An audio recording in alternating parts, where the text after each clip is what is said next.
mouvement #MeToo qu'on a vécu dans les dernières années nous a beaucoup inspiré à lancer la compagnie.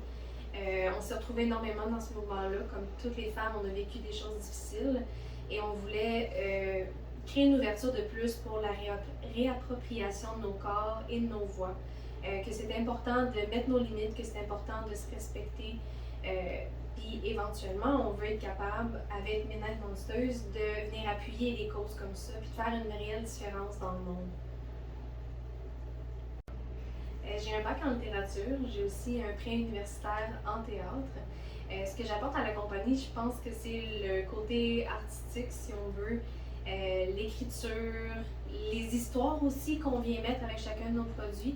On ne veut pas faire des produits juste pour faire comme, ben, prends ça, achète-le, puis c'est un produit, voilà.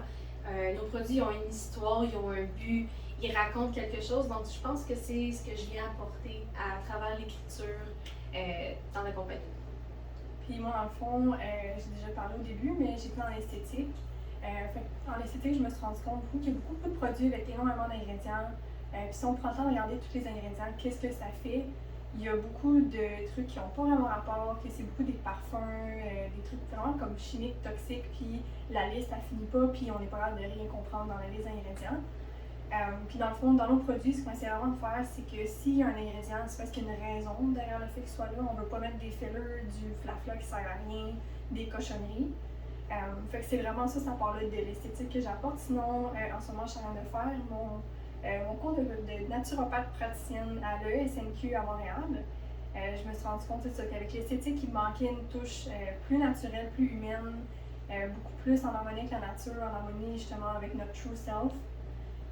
Fait que quand j'ai commencé mon cours en naturopathie, je me suis rendu compte que c'est un volet qui manque beaucoup en fait dans les cosmétiques, le côté humain, le côté, c'est ça, aimer la nature, s'aimer nous-mêmes, dans le fond, on fait partie de la nature, d'avoir des bons ingrédients pour la peau, des ingrédients qui sont sans cruauté dans les animaux, qui respectent en fait tout, la nature, les animaux, nous. Fait que c'est vraiment ça mon apport côté naturopathe, d'essayer d'emmener des trucs qui sont plus bons pour nous autres. C'est bien que tu parles de la nature parce qu'on a une approche environnementale. On essaie d'avoir des contenants réutilisables. Donc, tous les contenants pour nos produits, il y a une façon de s'en resservir. On peut aller faire des potions avec, des rituels avec nos contenants. Si on ne peut pas les réutiliser, ben c'est soit compostable ou recyclable. On se fait une croix d'honneur pour l'environnement.